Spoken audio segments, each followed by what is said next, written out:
badly, going up and down. So he must be monitored very, very closely at every dialysis session. So we've decided to keep him at MP Shah Hospital because it is extremely competent. He's got quick access to emergency doctors in case of complications. So we cannot move a 75-year-old fragile man to a cheaper facility. So it is scary. So under NHIF, whenever they went for dialysis, and as long as they were in the system, they would be dialyzed and then they would be discharged very quickly. But on the day SHIF was actually implemented, my dad and many other friends of his, I mean, we've prolonged his life for more than 8 years. You can calculate that. They went in at the 3 o'clock in the morning and they were dialyzed as usual. But upon release, the system went and checked and found that it had been switched off. So there was absolutely no communication. They were not aware. They were all held. They were told you cannot leave the hospital without paying your bill.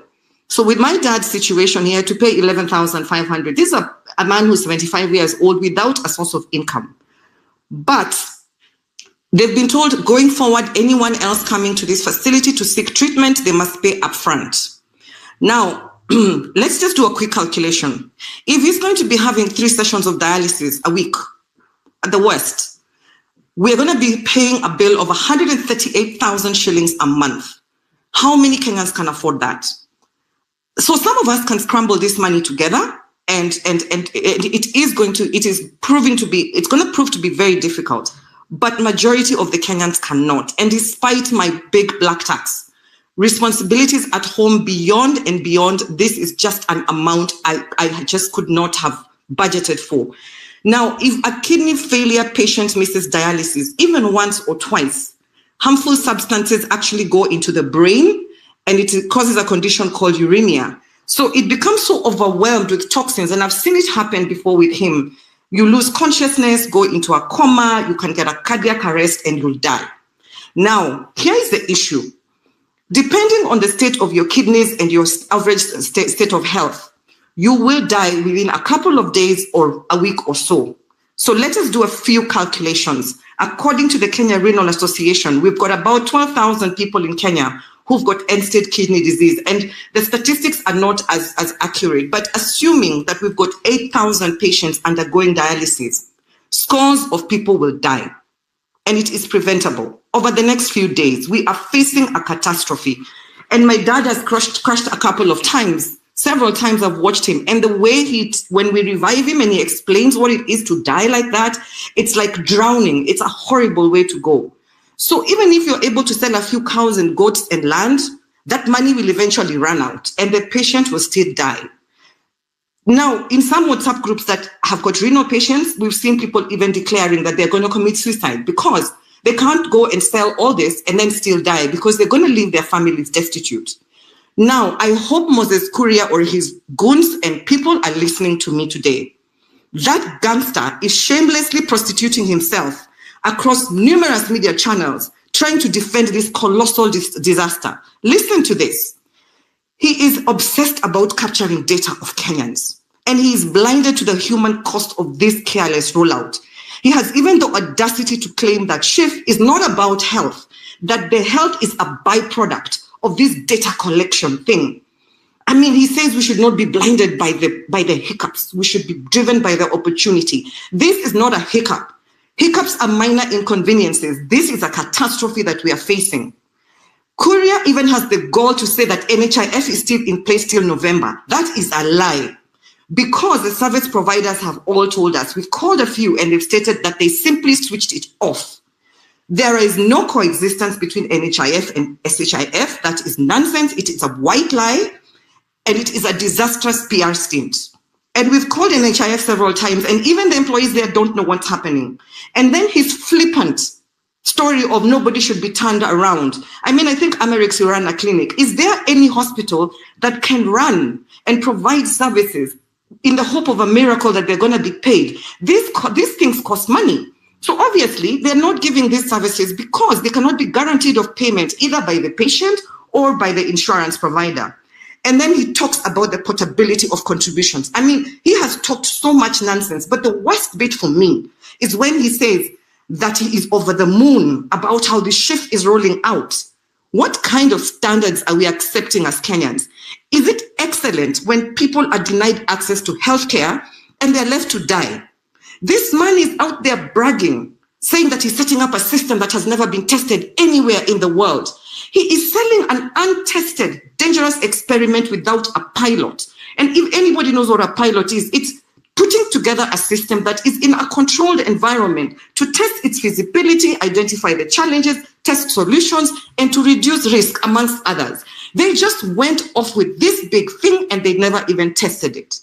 This Kenya government is reckless in implementing this SHIF. In fact, if you remove the F, you will end up with T. Francis has got better words to pronounce that word, SHIT. It is a deliberate dereliction of duty and a cold-hearted disregard for human life. This is a catastrophe of unimaginable proportions that is going to precipitate in this country. And those charlatans that allow this thing to go the way it was, they are guilty of nothing less than sponsored genocide by the state against the people of Kenya. It is criminal negligence and they should be prosecuted. This is a criminal enterprise. People, please, Kenyans, I have put my foot forward because civic education, just donate, just like Francis was saying, just donate 2 hours of your time to the project Okoa Kenya. It's not that bad. I've put my foot forward. I am building an organization with a few Mzalendo Kenyans of mine in Kenya, and we are really working towards delivering a new country. As you say, Francis, we can volunteer our time, and everybody in Kenya, you cannot be defeated. 56 million people cannot be defeated by one person. If you've got any skill that you would like to donate to our organization, we're calling ourselves Taifa Mpya. We have a vision of being part of this movement that is delivering a new country, rebirthing a new country that we reimagine. Kenya reimagined. What is that country that we want to see? We have to be deliberate in helping midwife it. And all of you people... Hold there. Hold on there. Hold on there, Wanjiru. Don't go. Don't go. Just hold on there. You'll tell us more about this Taifa Mpya of Okoa Kenya. Is it something of Okoa Kenya? Taifa Mpya. Okay, hold on. You'll tell us more about it shortly. Let me bring Chibanzi. Yes, sir. Daktari, how are you? Fine. How is Mombasa? Niko Nairobi. I hope you can hear me. Are you there, sir? We can't hear you. We can hear you. I can hear him on my side. Okay. Oh, he's talking. Yeah. So I think I've listened in on what Wanjiru has said and listened in on what Nelson has spoken. And in reality, we are faced with a very difficult and not even difficult. What we have is people who don't really care for human life. What's the situation on the current social health authority and the insurance fund and all that? So what happened is exactly what has been described by Wanjiru, that systems were switched off on Tuesday, on 1st of October. The NHIF systems were switched off. So the question that then comes is, if you're rolling out, you need to prepare for the system in terms of making sure that you have providers on board, the healthcare facilities on board, you have the system on board, you must have done a pilot. Up until now, there is no contract between the social health authority and the healthcare providers. The healthcare providers here being the facilities themselves that will offer services. So it's more of politics being played around, that you go to the hospital, you will get treatment and all that. But in reality, there's nothing in place to transition this from NHIF to SHIF or SHA. There's nothing literally. So, and then the other thing is, what is not being said, and this is information that is not out there in the public, that the rates that have been prescribed here, the private sector is not on board. The private sector is not on board because they are not in the business of, they're in business. They're not in the business of offering healthcare like in public facilities. Public facilities are not making profit. Private facilities are people who've set up their facilities, improved their services more than what is in the public, and they've invested. So their profit margins that they normally look at. So the contracts that are going to be signed, and that is not being said and not being told to Kenyans, is that you will have to co-pay. By co-pay, what does that mean? It means even after you've been deducted the 2.75% if you're salaried, for those who are salaried, regardless of the amount. If you're earning 100,000, 50,000, it's a significant amount, because every month at the end of the year we're looking at 60, 70, up to 100,000, 300,000.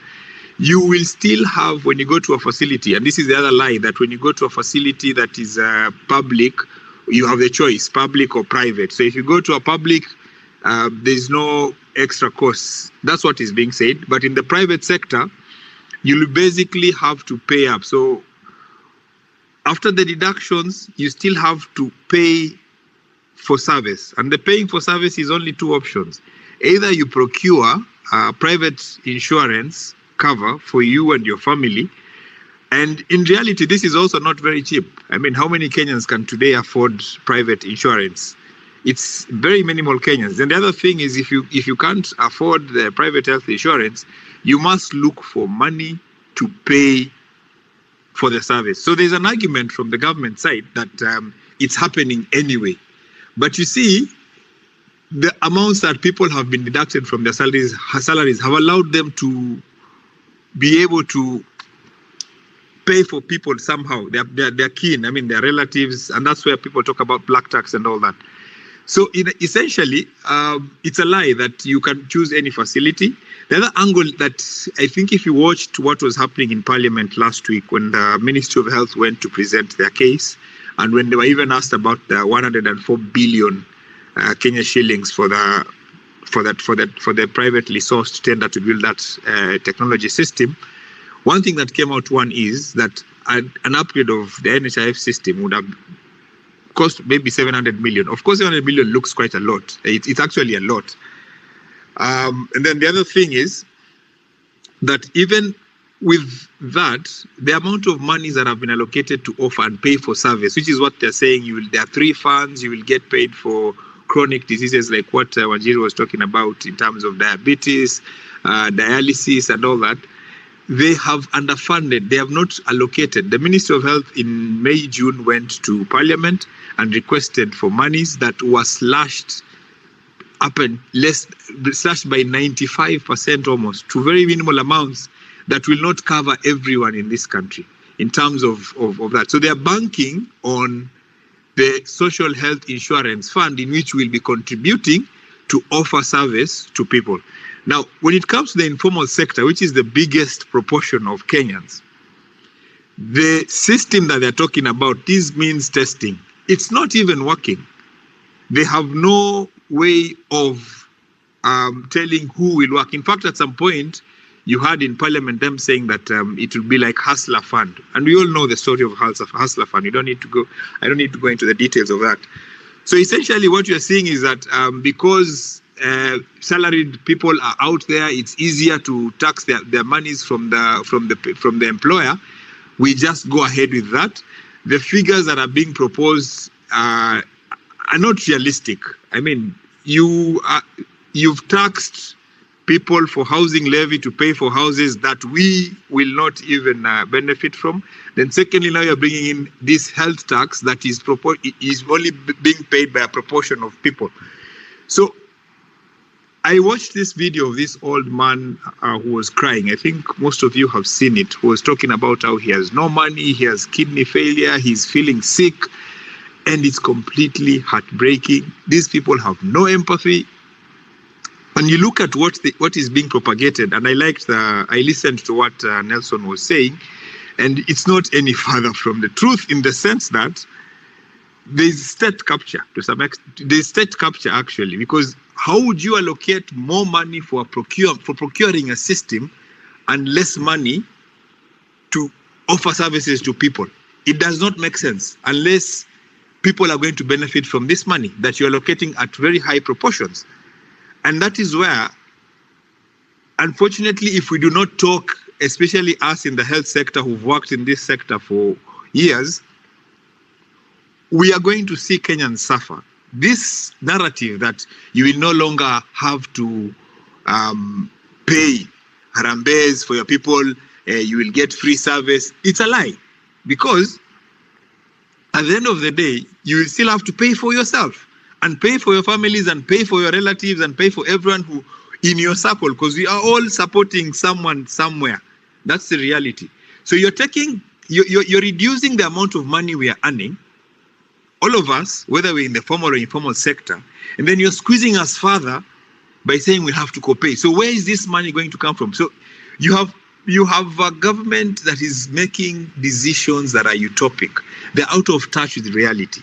There's one point that I also want you to, and I'll finish with this one, is this, that if you look at all this, it's very silent on how the political class will seek healthcare. If indeed there was sincerity and that we are all equal, or we are taking from, they're saying Robin Hood tax policies, look at the covers that the political class has. It's 10 million plus, 5 million plus for, and they have everything. But who is paying for these covers? It is us. It is the money we are taxed that is going to pay for this. So it's a class divide here, where because you're a political class, you will get the best of healthcare at the expense of Kenyans who are contributing their taxes. Then you go ahead and tax them more, give them a very minimum basic package that does not, for instance, 900 shillings per person per household. If you have children, you know how many times children fall sick in 3 months, in even a year.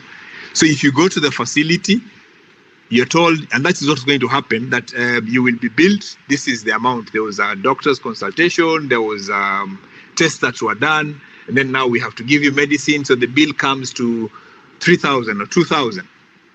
And so you're told the government has paid for you 900 shillings as part of the universal health coverage that they're calling, so you have to pay for the rest. So if you don't have an insurance, please pay cash. That's going to be the scenario. So you can imagine how many people are going to go through. And then the last point that I've just remembered that is very critical is that the same Ministry of Health conducted an assessment of all healthcare facilities in terms of service delivery. And in reality, our facilities are not ready to offer this service. 7% of 14,000 facilities being ready to offer outpatient services, for instance. That's a very, very, very low figure. So you're telling us that you will send us there, then you go there are no drugs, there is no equipment to cater for you, and then if the service is poor and the queues are long, you have to find an alternative. The alternative, you still have to pay more. In all honesty, this system is a scam, and the worst thing that has ever happened is that they never listened to stakeholder recommendations. And I'm talking because I'm in this sector and I understand, and I've been following this. No stakeholder recommendations were listened to. They stuck to where they were, and up until now, the position is where they are. They're going to go ahead with it, whether we like it or we don't like it. So it's upon us to decide as the people how we're going to tackle this and how we're going to push back, because if we don't push back, they will keep pushing. So it's a pushback. And I've been in this, it's almost 10 years now. We've been in the union before. We have been jailed at some point. During COVID, we saw how people were dying, doctors were dying, and then now came the COVID scandal. So it's a systematic thing, and we have to find a way of pushing back on this. Thank you, Amerix.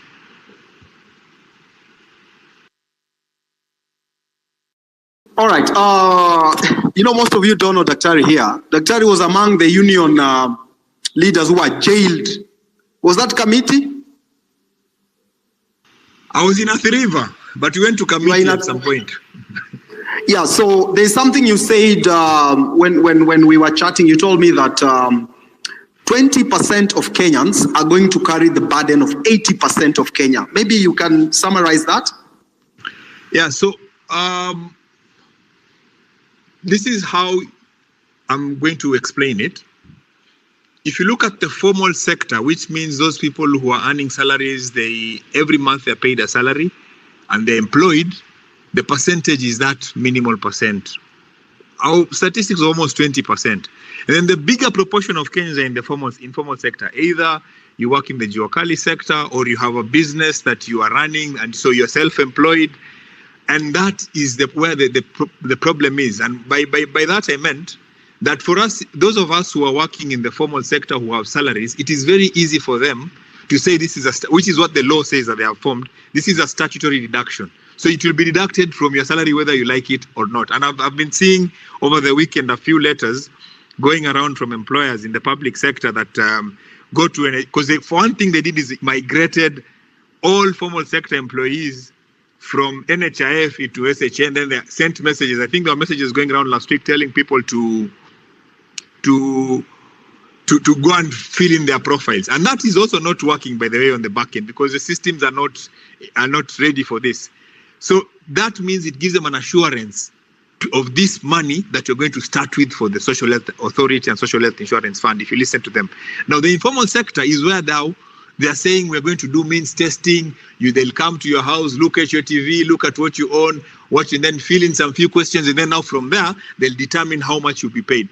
Now, if you're saying, and they're saying it's going to work like the Hustler Fund, look at the Hustler Fund and how they're also struggling with the 7 billion that they're unable to get from Kenyans. And if you look at the university funding model that also talked about the same thing, means testing and the banding and all that, it's not worked. It has to be reviewed. So now you're causing chaos in a sector that is literally life and death. I listened to Wanjiru, and when someone is sick, they're chronically ill, they don't have time. It's either they get treatment, or if they don't get treatment, they will die. So how do you roll out a system you have not prepared and you're insisting that it must go on, despite being told you need to do 1, 2, 3. They have not signed contracts. So that is what I meant, that if you look at it critically, they have no way of getting money from the people in the informal sector. They're just talking of means, which is very theoretical, but practically, how will a mama mboga, chini mwenye anauza mboga pale, how will that mama mboga go into a phone? In fact, wengine hata wako na kabambe. You're saying you're sending community health promoters, they fill in. And then the thing is this, that if you're unable to pay the premium, because the premium per law that is in the Social Health Authority Act is that you should pay, if you're not in the formal sector, you should pay the full amount in a year. That 300 shilling you talk about, you're not going to pay it every month. It has to be paid times 12 months, which is what? 12 times 300 is 3,600. So they're saying because you're unable to pay, your income is erratic, we are going to give you a loan. And then once you've gotten the loan to pay for the insurance, you will have to now pay back the loan according to how much you're getting, even if it's erratic. Why are we going into financing in terms of a loan? Does it even make sense? It doesn't, in all honesty. And that is why I'm saying this minimal percent will actually take care of the bigger population. That's not our responsibility. They're collecting taxes from us. So once they've collected taxes from us, it's a responsibility of the government to now offer the service. Thank you. All right, thank you very much, Daktari, for that. Na kwa wale wenye wamestruggle kusikia, Daktari anasema hivi. Anasema unapata hospitali umepewa 10,000. Na hiyo kitu yao inaitwa SHIF. Unafika kwa hospitali, bili inakuja ni 30,000. So inamaanisha mgonjwa wako hawezi toka hospitali until you pay the 30,000. So this SHA sheet has given you 10,000. So you have to look for the 20,000. Otherwise, hawezi toka kwa hiyo hospitali. That is the mess that this sheet is creating in this country. Na ukiona hapo topic ya leo nimeita our sweat, our blood, our urine and our tears. Our blood. Tuna struggle kama wa Kenya, tuna sweat. Watu wako renal departments wanafanywa dialysis because of their urine. People are crying because their people are dying because of this shit. Darwin Ambuka. Yes, my brother Amerix. Go on. Thank you very much. SHIF, it is the biggest scam. It will be bigger than Goldenberg. I think Kamlesh Patni will be reading, and it will reduce Kamlesh Patni with his scandals to look like a joker. Because what is happening, it is a direct politicization of health. You know, there are things you can't touch. There are things you can't run politics deep into them. Ukienda huku ulete siasa mingi, you kill the structure, and these are the core of the nation. When you bring politics into health, when you bring politics into agriculture, and when you bring politics into education, basically you are killing the entire infrastructure of the country. So right now, we've people wanalazimisha SHIF ingie into play. Now, SHIF is a boat that is porous before it starts. Actually, it's a stillbirth. It's a dead on arrival. When you are launching something and it's not peaking, the public participation is dull. The people feeling it carries the canopy of oppression, then definitely that's a wrong ship to board. I'll start here, like how my brother Dr. Mwachonda, and thank you Mwachonda for expounding some of these things. You cannot subject 3 million civil servants to pay for the health of 50 million Kenyans. There can be better models which can accommodate an entire, but you're deducting 2.75% of gross ni before hata taxi guzwe, then you're deducting such an amount of a civil servant, which means if you're earning $1 million bob, unaenda kutoa 2.75% of that. So basically they are forcing you to double tax so that they can have a bigger pool of where money can be stolen. And this is where the ridiculousness is. What are the benefits of the monies that we are being deducted every month? What are the benefits of the monies that they are telling you as a boda boda or a mamamboga that we will come to pime TV yako ni how many inch? So when you come to my house and my son has bought me a 55-inch TV, does that mean that that is my house worth? Oh, okay. So maybe you took a loan in your local chama or a merry-go-round and you owe a few cups which are of glass. Does that give the government audacity to tell that you are as worth as the cup which are in your cupboard? That is total nonsense and a total sham. That is why SHIF is coming to it's a fraud from the start. And I'll tell you practically what is happening in the hospitals. Last week, I work in the MTRH, and I've seen common letters from MTRH, from KUTRH, from KNH, letters which are similar, only the font and the nini, pale juu imebadilika, the emblem, but similar, trying to prove that people are being treated and SHIF is working and people are coming. I saw a letter which was very laughable from KU. We've done 10 dialysis. Come on, why are you bragging for doing 10 dialysis to Kenyans? What nonsense is that? Dialysis is people's right. This is how these people are getting their health and orienting themselves as per health demands of them. You can't write to people letters bragging how you've done dialysis. So is that how cheap you've become because you're just trying to force some insurance to people?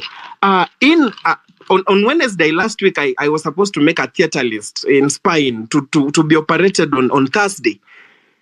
NHIF owes MTRH over 2.3 billion shillings.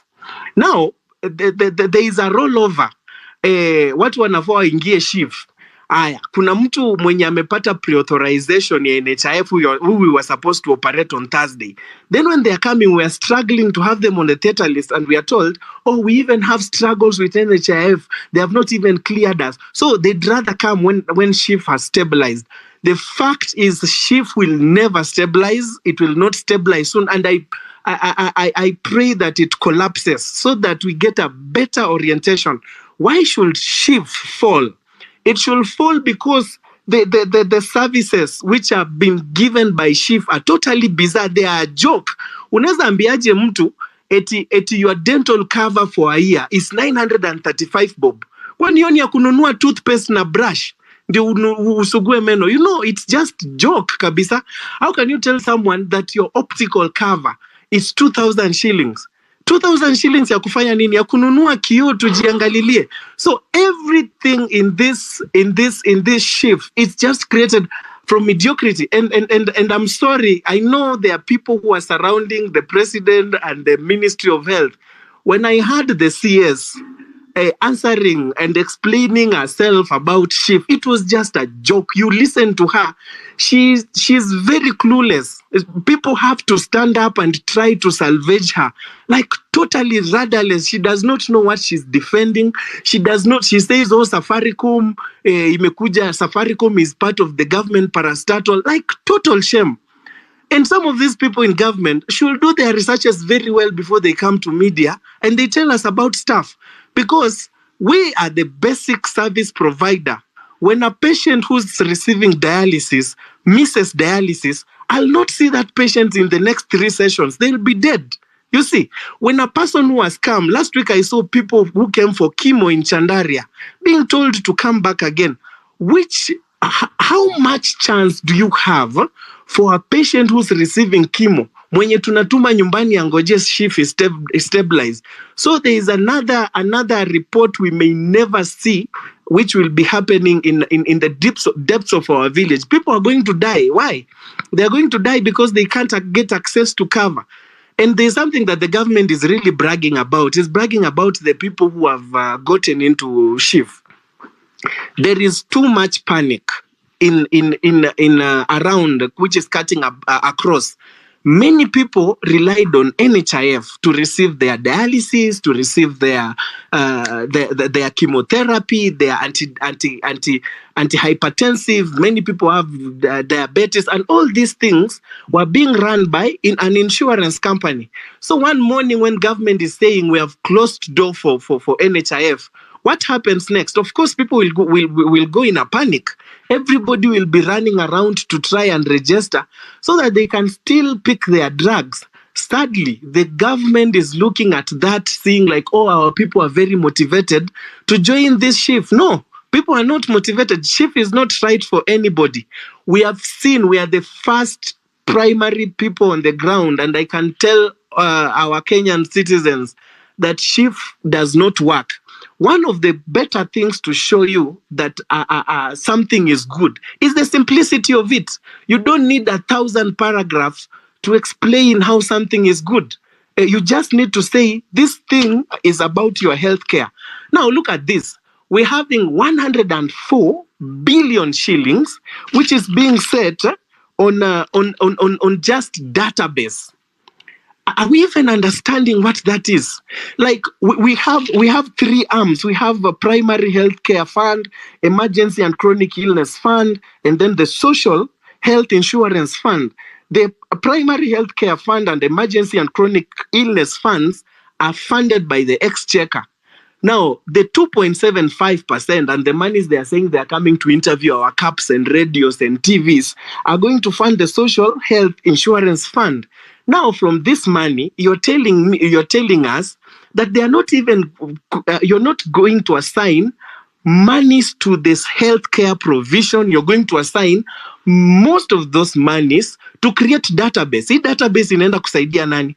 What is the use of you creating database for us, yet I'm still struggling and suffering? Why would you take 104 billion shillings to create database, yet you're running a healthcare funding system? So what is the essence of the name of healthcare funding system? Then just call it database funding system, and then part of the helps that we'll get in healthcare is part of the monies will go to healthcare. So we find this SHIF thing very, very unnecessary right now. I know they have put a lot of politics which are superseding it, but I want to really encourage us to be very vigilant. Let us not allow this SHIF. If we allow SHIF to slide into this carpet and below our feet, we will go back to the days where we will be doing harambes. How can we have a document that says for you to be treated for prostate tumors or prostate-associated diseases, you must be 55 years and above? How do we have a document that separates cancer patients and removes youths who are susceptible also to receive to get tumors from the scope of management of tumors. So basically, my brother Eric, this document is very, very bad. And lastly, allow me just to speak, because we are in healthcare. We have our intern doctors who are away from work. There was a court process that was supposed to be finished last month. It was postponed to this month on 17th. Now, all intern doctors in this country are away from work on a strike. Who are the primary care, let alone intern doctors alone, intern doctors, clinical officers, nurses, all the interns of healthcare provision? Aren't these people the same persons who provide healthcare deliverables in the hospitals? Sasa sisi hapa tuko tuna madaktari, nurses, clinical officers who are doing internship. They are not even being paid, and the doctors, interns are away from work. And we have audacity to say we are rolling out a SHIF program, yet you can't even pay the interns. If you go to any local hospital in the county, 80% probability of the person who will do a cesarean section on you is an intern doctor.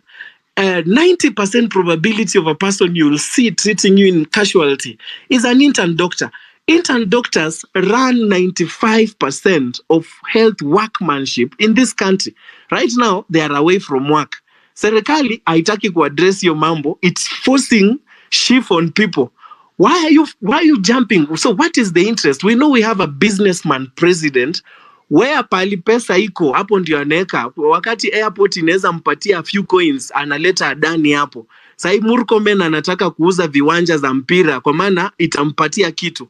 Health, it's just because he'll make some profit. But you see, juzi tulikuwa tunauziwa kokoto na mafia mbuzi ndani just because it can give him something. But at whose expense? At what cost of the livelihoods of the people in this country?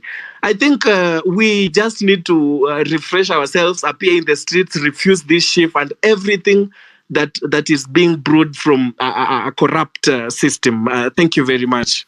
Thank you very much, Darwin, for that. And you've raised a very, very, very valid points. Kama kuna mtu hajasikia, kama kuna mtu haelewi, this one has come from the horse's mouth. The people who work at the hospital, the people who interact with those patients. So imekuja from the horse's mouth. So don't doubt, don't listen to politicians. And before I go, I want to bring Francis ndio nimrelease. But I want to tell you something. This country began going to the dogs in 2013. Unipatie tu dakika moja niwa explainie. Hope you listen to me. So in 2010 tulipitisha katiba mpya. 2010.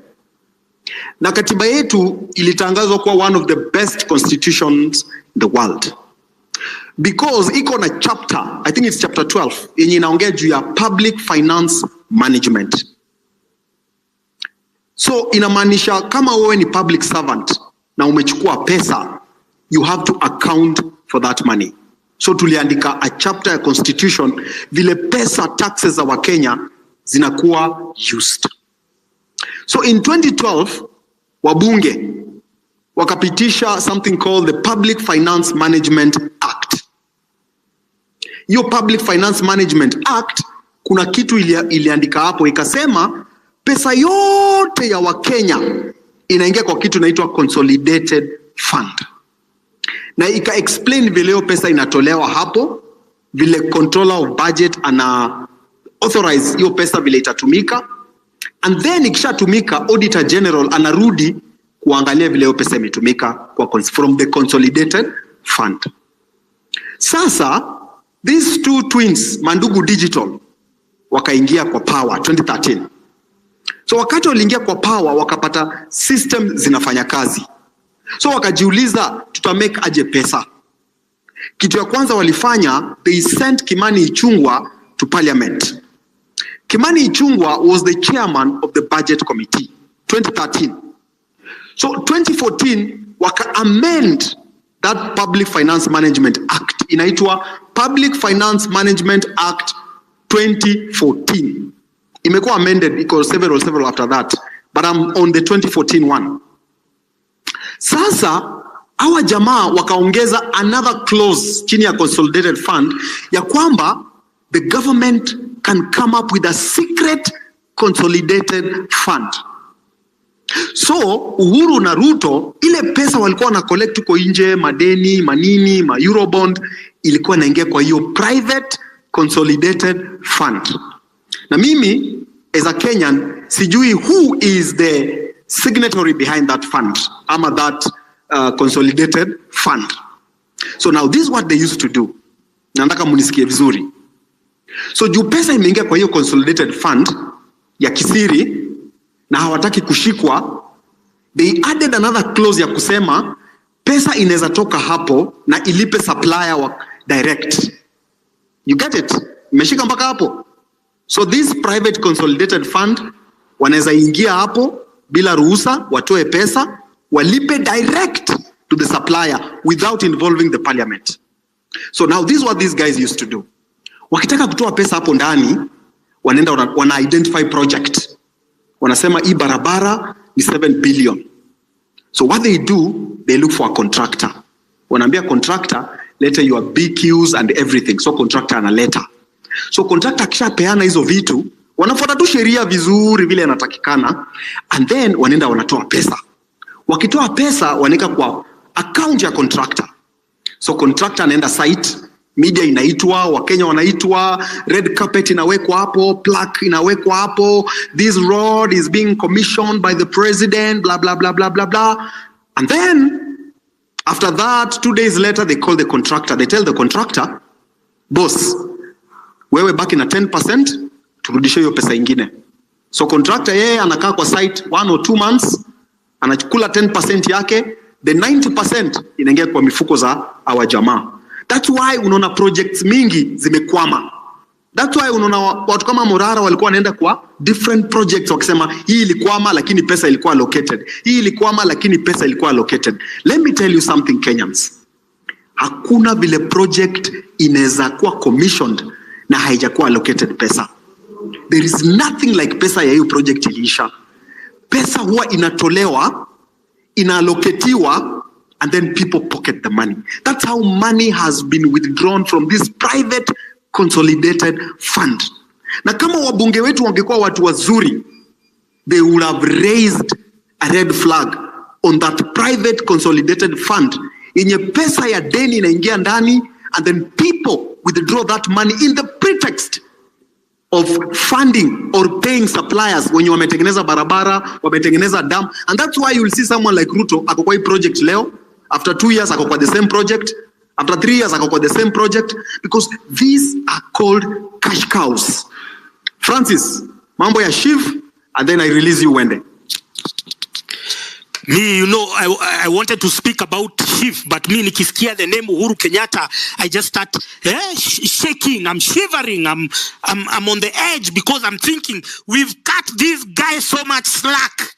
This motherfucker must be in jail. Uhuru Kenyatta, he's fucked in the head, mother. Mama Ngina, the land grabber and poacher, they must be in jail. His brother Moho Kenyatta, J. Moturi, Jomo Geshaga, those guys should be in jail for crimes against humanity. If we are not going to burn their houses, the only other compromise is they should be in jail. Because these are guys who have looted, they have destroyed our futures, our collective destinies. I saw a lady talking about prophetic destiny of the country. The people who borrowed debt. You're hearing they have sub-consolidated funds domiciled in different countries. And we are here. I see some influencers there with no shame saying that Uhuru was better than Ruto. These guys are fucked in the head, all of them. And why would you be comparing Uhuru to Ruto? Uhuru right now, because of the amount of debt he has left this country, because of the amount of sabotage, deliberate sabotage. The other day I was talking about Alcoblo. It sounds small, but it's a significant thing. You're looking at, they erected Alcoblo on all the entry points in Nairobi because they were trying to manipulate. They wanted CBD to fall, and they were